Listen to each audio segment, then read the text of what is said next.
Muhamedi sallallahu alaihi wasallam mëshirë për mbar njerëzimin. Pra thot Ibn Qayyimi në librin e ati, kur flet për pejgamberin Allahut, thot pejgamberit Allahut japon hajrin pasuesit e tij, nga se mos tish pejgamberi Allahut, nuk ish mi pas mundësinë të dim çfarë është besim. Po mos kish qenë pejgamberi Allahut, nuk ish mi dit as për zjarin e as për xhennet. Mos kish qenë pejgamberi Allahut që na kapi neve dhe na qiti prej errësirave në dritë, ne nuk dishmi cila është e mirë që të veprojmë dhe cila është e keqe dhe e dëmshme që të shmangim nga jo. Pra të pejgamberin Allahut, kur u brengosën shokët e pejgamberit Allahut, se cilët janë vepra që duhet të kapet besimtari në to, cilët janë veprat e liga që duhet i braktis pejgamberi Allahut, tha mos u merakos, nga se nuk kam lënë sen që ju afron xhennet, vetëm se ju kam urnu që ta bani, dhe nuk kam lënë sen që ju largon prej zjarmit, dhe vetëm se ju kam porosit që ta braktis.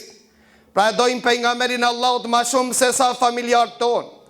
Omer ibn Khattabi radiallahu an, kur ish me pejgamberin Allahut, tha pejgamberit Allahut, ja Rasul Allah, të du shumë, nuk e du askend ma shumë se ti, vetëm vetën ti me e du ma shumë se ty. Tha pejgamberi Allahut, jo ja Omer, ende ja Omer nuk është realizu dhe nuk është plotësu besim. Deri kur ja Rasul Allah? Tha deri ta jem i dashur të ty ma shumë se vetja jotë.